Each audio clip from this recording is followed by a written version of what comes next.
नमस्कार दोस्तों, मैं शिल्पी अस्थाना स्वागत करती हूँ आप सबका मेरे YouTube चैनल हर दिल की भड़ास में। दोस्तों, आज हम बात करेंगे झूठ की, कि झूठ कितने प्रकार के होते हैं और झूठ बोलने वाले लोग कितने प्रकार के होते हैं। झूठ तो बहुत प्रकार के होते हैं, यानी कुछ झूठ जो होते हैं वो झूठ नहीं होते हैं। एक्चुअली बातों बातों में बढ़ा चढ़ा के लोग बोल देते हैं कि चीज़ों को बढ़ाने चढ़ाने के चक्कर में वो 2-3 चीज़ें एक्स्ट्रा बोल देते हैं। कुछ झूठ ऐसे होते हैं कि लगाई बुझाई के लिए लोग बोलते हैं कि भाई दूसरे की इमेज खराब करने के लिए बोलते हैं। कुछ झूठ ऐसे होते हैं जो अननोइंगली बोल दिए जाते हैं, हमें पता ही नहीं होता है कि हम झूठ बोल रहे हैं और हम झूठ बोल देते हैं। इसका सिंपल सा उदाहरण है आजकल जो व्हाट्सएप ज्ञान है। विभिन्न प्रकार के IT सेल आजकल जो है एक्टिव हैं और वो बहुत प्रकार के झूठ जो है वो व्हाट्सएप पर भेजते रहते हैं, वो वायरल होते रहते हैं। और जब मासूम भोले भाले लोगों तक वो बातें पहुंचती हैं तो वो झूठ को सच मान लेते हैं।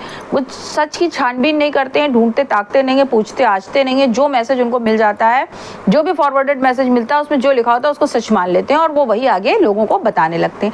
लेकिन ऐसे लोगों में एक खूबी ये होती है कि जब उनको बताया जाता है कि भाई देखो ये चीज़ गलत है, ये फैक्ट ऐसे नहीं ऐसे, तो वो अपनी गलती को एक्सेप्ट कर लेते हैं। और जो समझदार लोग होते हैं वो माफ़ी मांग लेते हैं, कहते हैं अरे भाई मुझसे बड़ी भारी गलती हो गई, आइंदा मैं ऐसा नहीं करूँगा।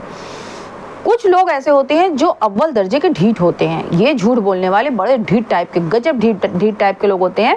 ये अननोइंगली झूठ नहीं बोलते हैं, ये जानबूझ के फैक्ट्स को तोड़ मरोड़ के, मुद्दों को बहका के और टेढ़े मेढ़े झूठ बोलते हैं।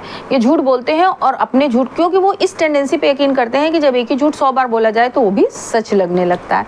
तो ऐसे लोग लोगों को बरगलाने का काम करते हैं, झूठ बोलते हैं, लोगों को सही गलत बताते हैं और लोगों से कहते हैं कि यही सच है। लेकिन जब कोई उनके सामने फैक्ट्स लेकर के आता है तो वो तर्क की बजाय कुतर्क करने लगते हैं। जब कुतर्क नहीं कर पाते हैं तो गाली गलौज करने लगते हैं, मारपीट करने लगते हैं, लेकिन एक्सेप्ट नहीं करते हैं कि भाई हम झूठ बोल रहे थे, ना ही ये कहते हैं कि भाई हमसे गलती हो गई। इसका ताजा तरीन उदाहरण है हमारी कांग्रेस की प्रवक्ता सुप्रिया श्रीनेत। जब वो झूठ बोलती हैं और सुधांशु जी बहुत बार उनके झूठ को पकड़ लेते हैं तो उल्टा वो उन्हीं से कहने लगती हैं भैया आप झूठे हैं, आपके प्रधानमंत्री फेंकू हैं, फलाना है ढिमकाना है। उसके बाद वो कहीं की कहीं पहुंच जाती हैं, मुद्दे को कहीं से कहीं खींच करके ले जाती हैं, उस पॉइंट से जहाँ पर वो झूठ बोल रही थी सबका दिमाग भटका देती हैं, डाइवर्ट कर देती हैं। इसके बाद जो होते हैं, तो ये तो दोनों कैटेगरीज हो गई नॉर्मल लोगों की, ये दोनों झूठ बोलने वाले नॉर्मल लोग होते हैं। अब हम बात करते हैं कि वो कौन से एबनॉर्मल लोग होते हैं जो झूठ बोलते हैं। किसी ने अगर जरा सी भी साइकोलॉजी पढ़ी है, किसी को साइकोलॉजी का जरा सा भी ज्ञान है, तो उनको पता होगा कि नॉर्मल में और एबनॉर्मल में जो बेसिक डिफरेंस होता है वो ये होता है कि उनके कार्यों में जो अंतर होता है वो क्वालिटी का ना होकर के क्वांटिटी का होता है। जैसे कि नॉर्मल भी वही काम करता है, एबनॉर्मल भी वही काम करता है, लेकिन नॉर्मल जो काम एक बार करेगा, एबनॉर्मल उसे 10 बार करे, 50 बार करे, 100 बार करे, डिपेंड करता है कि उसकी मानसिक स्थिति कितनी खराब है। अब एक सिंपल सा अगर हम इसके लिए उदाहरण दें तो जैसे मान लीजिए हमने अपना डोर लॉक किया, हमको पता है कि चाबी घूम गई तो डोर लॉक हो गया, मेरा दिमाग कह रहा है डोर लॉक हो गया, फिर भी हम घुमा करके देख लेते हैं अरे ऐसा तो नहीं कि रह गया, नहीं लॉक हुआ। नॉर्मल इंसान इसे एक बार चेक करके आगे बढ़ जाएगा, मुस्कुरा के कह रहे देखो लॉक तो था। लेकिन जो एबनॉर्मल इंसान होगा उसे एक बार, 2 बार, 3 बार, 4 बार चेक करेगा, बार बार उसे चेक मिलेगा कि हाँ लॉक्ड है, फिर भी करेगा, फिर थोड़ी दूर जाएगा फिर करेगा, फिर लौट के आएगा फिर करेगा। उसके बावजूद जब वो गाड़ी में बैठ के चला जाएगा तो भी उसके दिमाग में यही चलता रहेगा अरे ऐसा तो नहीं कि गेट लॉक ना हुआ हो, ऐसा तो नहीं पीछे से चोर आए उसके घर में चोरी कर ले जाए। तो ये कंडीशन होती है एबनॉर्मल की। अब आप सोचेंगे ये सब उदाहरण मैं क्यों दे रही हूँ? ये सब उदाहरण मैं इसलिए दे रही हूँ कि हमारी राजनीति में इसका एक बहुत बड़ा एग्जाम्पल है, जीता जागता एग्जाम्पल है जो इस एबनॉर्मल टाइप के झूठ बोलता है, और वो है हमारे राहुल भैया। मुझे नहीं पता वो बचपन से ऐसे थे या पॉलिटिक्स में आने के बाद ऐसे हो गए। ये बात उनके परिवार वाले बता सकते हैं, उनके क्लासमेट्स बता सकते हैं, उनके चाइल्डहुड फ्रेंड्स बता सकते हैं। पता नहीं वो बचपन से ऐसे थे या चरस का ये सारा किया धरा है कि आज उनकी जो मानसिक स्थिति है वो ऐसी है। लेकिन वो झूठ जो बोलते हैं, वो झूठ, उसी झूठ पर वो अडिग रहते हैं। उस झूठ से ना वो किसी को डाइवर्ट करने की कोशिश करते हैं और ना ही वो झूठ बोल रहे थे गलती से बोल गए, इस बात को वो एक्सेप्ट करते हैं। उनके दिमाग में ये सेट होता है, एकदम से एकदम फिट होता है कि नहीं जो वो कह रहे हैं वही सही है, सारे तर्क गलत हैं, सारे फैक्ट्स गलत हैं, सारी बातें गलत हैं, सब गलत हैं, एकमात्र वही सही है। ये कंडीशन होती है कि ऐसे जो एबनॉर्मल टाइप के लोग होते हैं ये अपने दिमाग में एक माया जाल बुन लेते हैं। एक जाल जैसा होता है, जैसे मकड़ा जाल बुनता है, एक जाल इनके दिमाग में होता है और उस जाल के अंदर ये उनका विचार रहता है कि हाँ यही सच है। उनको ये पता ही नहीं चलता है कि ये झूठ है। अब जैसे राहुल गांधी ने 2019 में मोदी जी पर आरोप लगाया कि इन्होंने राफेल के उसमें खरीदारी में इन्होंने कमीशन खाया। इस बात को उन्होंने बड़े जोर शोर से उठाया और पूरा 2019 का चुनाव ही उन्होंने इस बेस पर लड़ा कि चौकीदार चोर है। एक भी तथ्य, एक भी सबूत, एक भी चीज़ वो इसके खिलाफ मतलब अपनी बात के फेवर में प्रस्तुत नहीं कर पाए। इवन सुप्रीम कोर्ट ने, रिपोर्ट्स ने, सब ने कहा कि नहीं भाई, इस बात में कोई दम नहीं है, मोदी जी ने कोई रिश्वत नहीं खाई है। यहाँ तक कि फ्रांस से आधिकारिक तौर पर ये घोषणा करी गई कि राहुल गांधी झूठ बोल रहे हैं, ऐसा कुछ हुआ ही नहीं। उन्होंने कहा कि ये राफेल के कुछ पुर्जे बनाने के लिए एचएल को दिए गए थे, लेकिन मोदी जी ने उनसे छीन करके अपने अंबानी जी को दे दिए। हजारों करोड़ों रुपए अंबानी जी की जेब में डाल दिए। जबकि राफेल का जो सौदा हुआ था वो यही हुआ था कि फ्रांस से राफेल रेडी टू फ्लाई बन के आएगा, उसका एक कल पुर्जा भी भारत में नहीं बनना था। सारी चीजें पब्लिक डोमेन में है, सारी सीएनजी की रिपोर्ट पब्लिक डोमेन में है, सुप्रीम कोर्ट का दिया गया वर्डिक्ट पब्लिक डोमेन में है। बावजूद उसके वो बंदा आज भी ये कहता है कि मोदी जी ने राफेल में कमीशन खाया है। और अभी ये 2024 के चुनावी भाषण में वो किसी रैली में ये बोल रहे थे कि मोदी जी ने राफेल में कमीशन खाया। तो उनके दिमाग का ये माइंड सेट ही है, सारे फैक्ट्स एक तरफ और उनके दिमाग में बुना हुआ मायाजाल एक तरफ कि मोदी जी ने इसमें कमीशन खाया है। फिर उन्होंने ये उड़ाना शुरू किया कि भैया मोदी जी ने सब बेच दिया, उन्होंने एयरपोर्ट बेच दिया, अडानी को दे दिया, अंबानी को दे दिया, ये बेच दिया, वो बेच दिया। उसके खिलाफ भी अपने बात को सिद्ध करने के लिए एक भी पॉइंट नहीं रख पाए, वो अदालत में कुछ भी प्रूव नहीं कर पाए, वो अदालत केस लेकर के गए भी नहीं, लेकिन वो डंके की चोट पर ही कहते रहे कि हाँ ऐसा हुआ है। जबकि ये बात क्लियर है कि जो भी कॉन्ट्रैक्ट दिए गए हैं वो एकदम ट्रांसपेरेंट कॉन्ट्रैक्ट दिए गए हैं, वो एकदम सही नीतियों के आधार पर दिए गए हैं, जिस हिसाब से उसकी पॉलिसी थी उस हिसाब से वो दिए गए हैं। बावजूद उसके वो हर मुद्दे पर ये कहते चले आ रहे हैं कि नहीं, मोदी जी ने जो है वो सब कुछ अडानी और अंबानी को बेच दिया। फिर उन्होंने 2020-21 में कहना शुरू किया कि भैया चीन अंदर तक घुस आया है, चीन अंदर तक घुस आया है, चीन अंदर तक।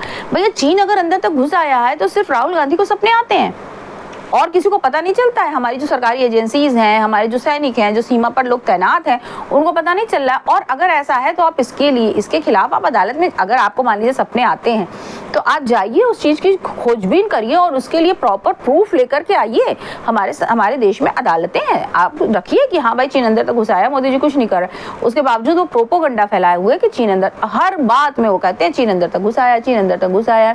वो भूल गए कि नेहरू जी के ज़माने में चीन कितने अंदर तक आया था, नेहरू जी ने कोई एक्शन नहीं लिया था। लेकिन आज वो मोदी जी के लिए खुलेआम बोलते हैं और सारे फैक्ट्स क्लियर होने के बावजूद बंदा ये बात नहीं मानता है कि चीन अंदर तक नहीं घुसा है। मोदी जी ने उसको उसकी औकात पर रखा हुआ है। फिर उसके बाद राम मंदिर के मुद्दे में इतने बड़े बड़े झूठ बंदे ने बोले। राम मंदिर, कांग्रेस इनकी पार्टी वो पार्टी है जिसने हलफनामा दाखिल किया था अदालत में कि राम जो है वो काल्पनिक है, वो हकीकत में है ही नहीं। राम जो है उनका अस्तित्व ही नहीं था कभी, वो काल्पनिक किरदार है। जब राम मंदिर बना तो इसने ये कहा कि राम मंदिर जो है वो भाजपा का और आरएसएस का प्रोग्राम है, वहाँ कोई नहीं जाएगा। चलो, लेकिन अपनी ही पार्टी के लोग इसके खिलाफ खड़े हो गए। बड़े बड़े नेता, मामूली कार्यकर्ता तो छोड़िए, बड़े बड़े नेता इसके खिलाफ खड़े हो गए जब इसने राम मंदिर के न्योते को ठुकरा दिया। तो इसने ये झूठ बोलना शुरू किया कि राम मंदिर में कोई दलित नहीं गया था, राम मंदिर में कोई ओबीसी नहीं गया था, राम मंदिर में गरीब लोग नहीं गए थे, राम मंदिर में मजदूर लोग नहीं गए थे, राम मंदिर में अमीर लोग आए थे। अरे बेवकूफ़, जो लाखों करोड़ों लोग वहाँ पहुँच रहे हैं, क्या सबका आधार कार्ड देखा जा रहा है कि वहाँ पर दलित थे कि नहीं थे, वहाँ पर ओबीसी थे कि नहीं थे, वहाँ पर आदिवासी थे कि नहीं थे, कि सारे के सारे ब्राह्मण ठाकुर यही जा रहे हैं? तुमने देखा? अगर देखा है तो एक ऐसी लिस्ट बनाओ, लिस्ट ला के अदालत के सामने रखो। फिर इसने कहा कि द्रौपदी मुर्मू जी, हमारी माननीय राष्ट्रपति जी नहीं गई क्योंकि वो आदिवासी हैं, इसलिए इन्हें बीजेपी ने उनको इनवाइट नहीं किया। इसके लिए जो उन्होंने बाकायदा जो क्या कहते हैं ट्रस्ट ने बाकायदा अखबार में वो इन्विटेशन पब्लिश करवा दिया जो उन्होंने द्रौपदी मुर्मू को भेजा था। बंदा मानने सारे प्रूफ मिल गए। ये कहता ऐश्वर्या राय आई थी, नाच रही थी। ऐश्वर्या राय को तो किसी ने देखा ही नहीं, इसने ऐश्वर्या राय को कहाँ देख लिया? ऐश्वर्या राय राम मंदिर प्राण प्रतिष्ठा में नहीं पहुंची थी, ये दुनिया जानती, मगर राहुल गांधी कहता है कि वो गई थी, वो नाच रही थी, ऐश्वर्या राय नाच रही थी। ये झूठ, ये सच, सारी चीजें वो लगातार झूठ पे झूठ बोलता चला जाता। सारे प्रूफ दे दिए जाते हैं, भैया देख लो, जो तुम बोल रहे हो वो गलत है। उसके बावजूद वो अडिग रहता है अपनी बात पे। अब उसने एक नया झूठ बोलना शुरू किया है कि मोदी संविधान बदल देंगे। मोदी जो है 400 पार जाने की बात कर रहे हैं, मोदी संविधान बदल देंगे। अब इस बेवकूफ को कौन कहे कि अगर मोदी को संविधान बदलना होता तो उनके पास जो 352 सीट थी उनके अलायंस की, उसके बल पर वो आराम से संविधान बदल सकते थे। तो उन्होंने काहे के लिए वेट किया कि वो 400 सीट आएंगी तब वेट? तुम्हारी दादी ने जब संविधान बदला था तो क्या उनके पास 400 प्लस सीट्स थी?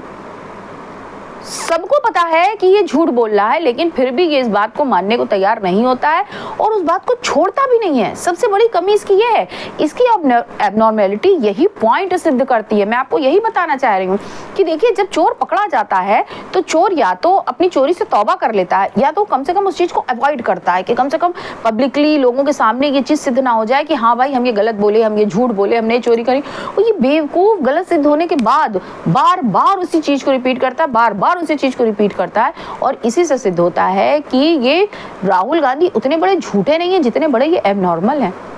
इनके दिमाग में कोई खलिश है।